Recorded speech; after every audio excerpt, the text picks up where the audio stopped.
March 15th, 2026, Oregon State. The morning mist clung to the pine trees as Jake wiped grease from his hands with a worn rag. Before him sat his pride and joy, a 1978 Ford F-150 pickup truck, 3 years in the making. The garage smelled of motor oil and sawdust, the familiar scent of hard work.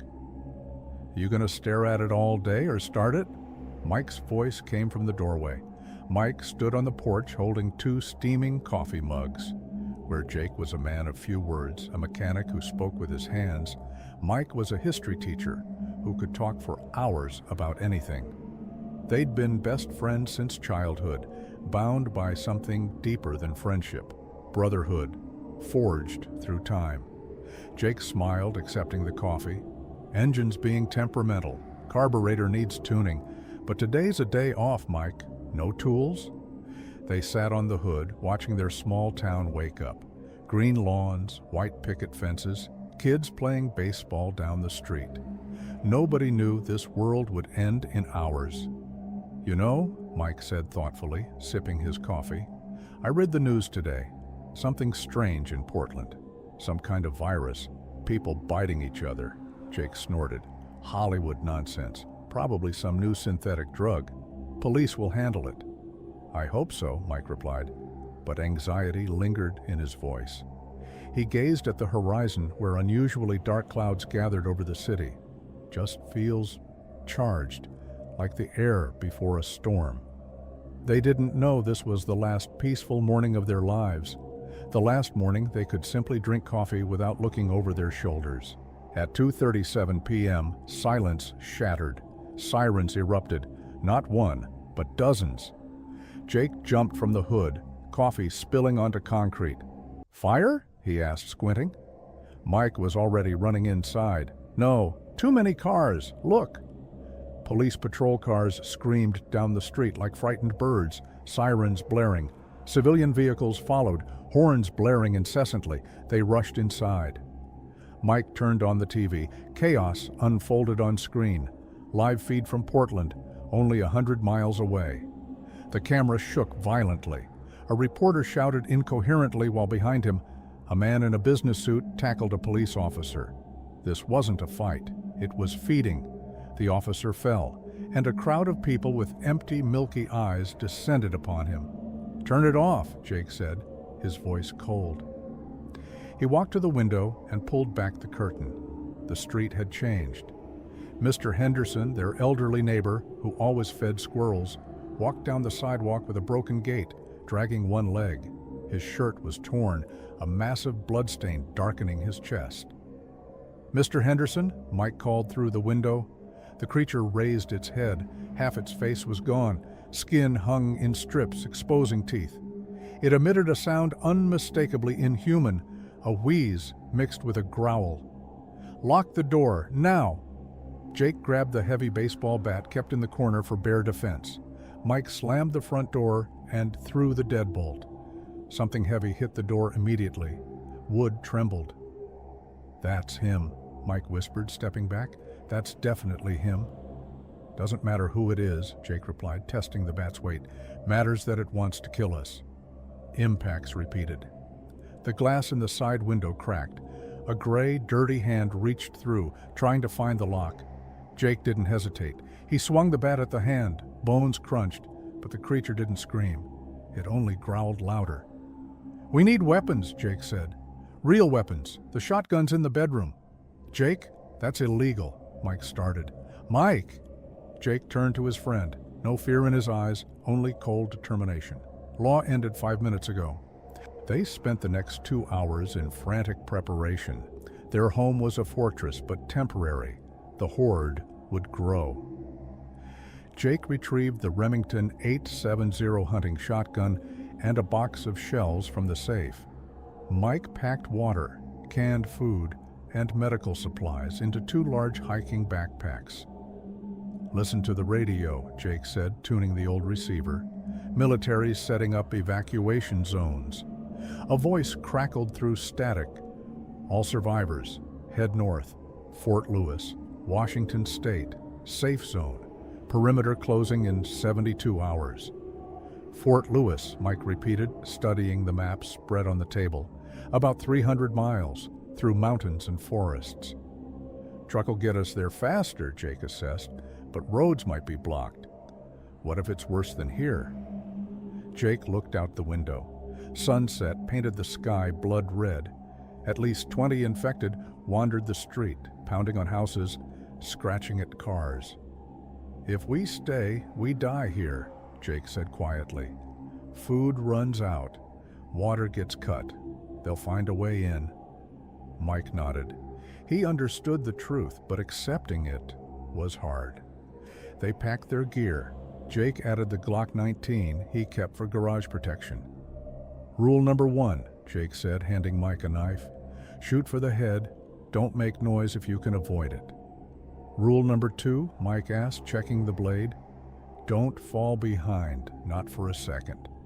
They exited through the back door into the garage. Jake started the truck. The engine roared, loud in the evening silence. Infected on the street turned their heads. Let's go, Jake commanded. The garage door opened. The truck surged forward. The first 20 miles were hell. Jake drove hard. He didn't brake for obstacles. If an abandoned car blocked the road, he swerved. If he couldn't, he rammed it. Watch right, Mike shouted. A group of infected sprinted from an alley. Jake jerked the wheel. The truck skidded on gravel, the rear end hitting a pole, but they straightened out. They're too fast, Mike observed, watching some infected run on all fours like animals. New strains, Jake replied grimly.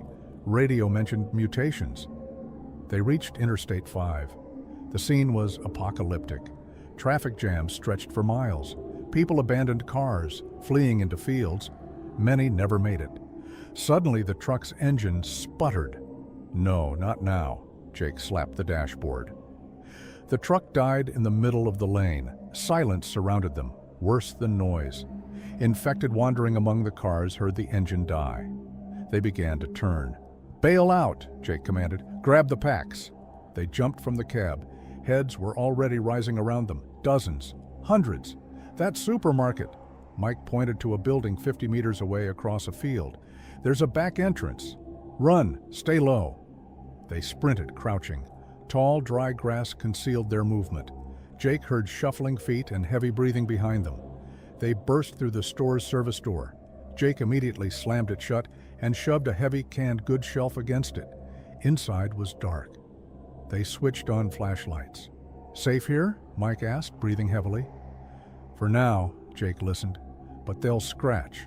We need to leave through the stockroom. They moved through the sales floor. Shelves were ransacked, packages scattered everywhere, signs of struggle.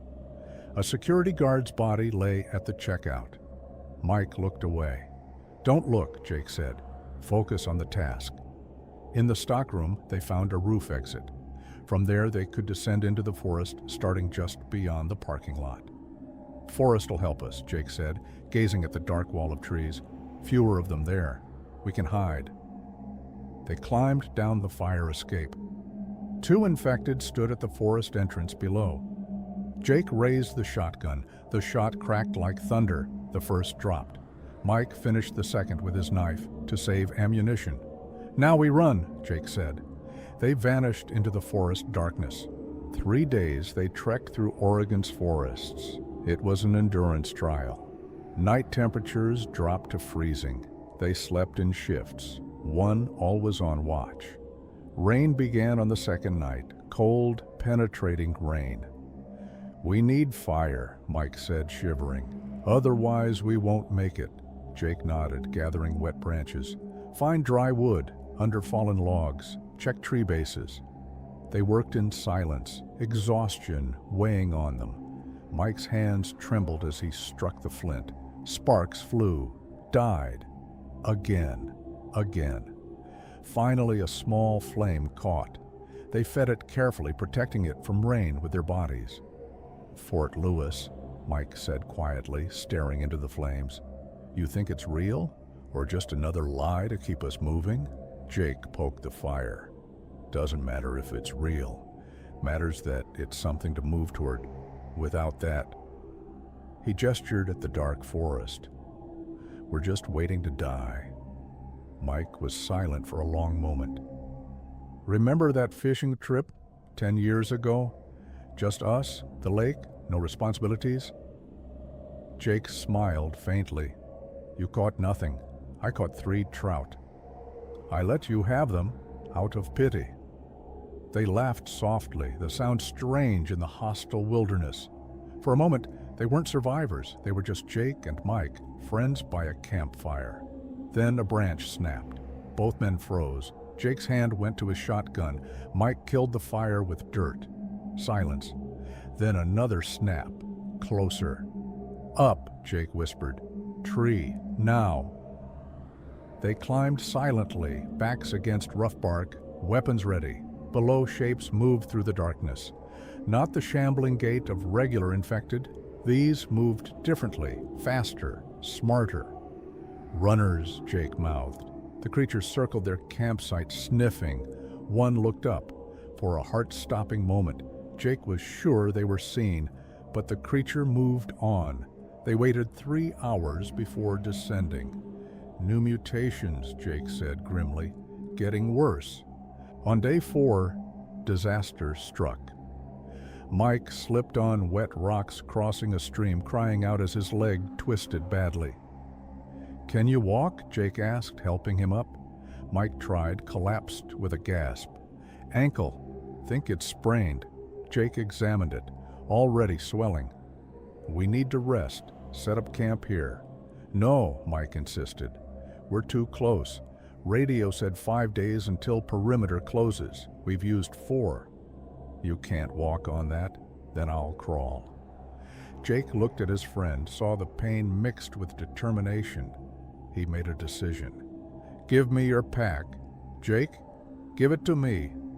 Jake shouldered both backpacks, helped Mike to his feet, and put Mike's arm over his shoulder. We go slow, but we go. They moved at a crawl. Every step was agony for Mike. Jake's muscles burned under the double weight. Rain returned, soaking them to the bone. Night fell. They made camp under a rocky overhang. Should have left me, Mike said, as Jake bandaged his ankle. Shut up, Jake said, not unkindly. I'm slowing you down. You could be at Fort Lewis by now. Jake finished the bandage and looked his friend in the eye.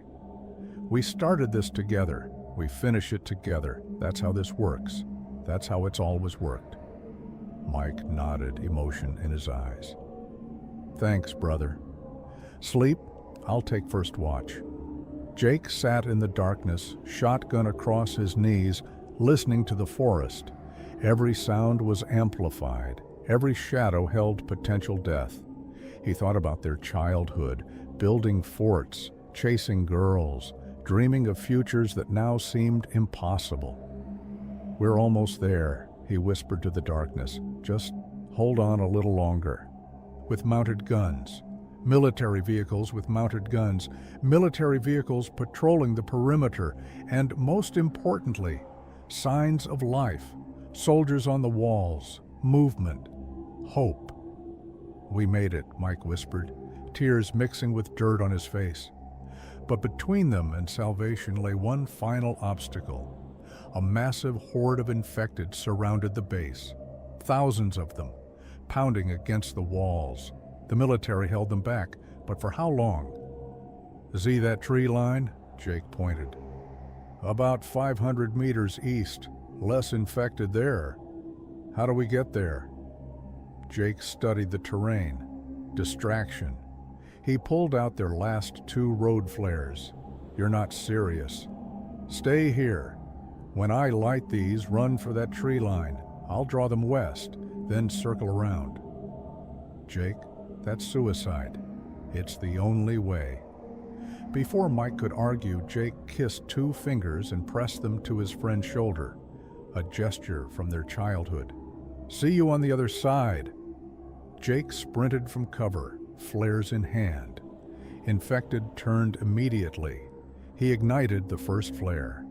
Crimson light blazed. He threw it west. The horde shifted, drawn by the light. Jake ignited the second flare and ran east, screaming, waving the burning beacon. Thousands of heads turned. "Mike, now!" he roared. Mike didn't hesitate. He ran, limping badly toward the tree line. Jake led the horde on a desperate chase, his lungs burning, legs screaming. The infected gained. He could hear them behind him, a chorus of death.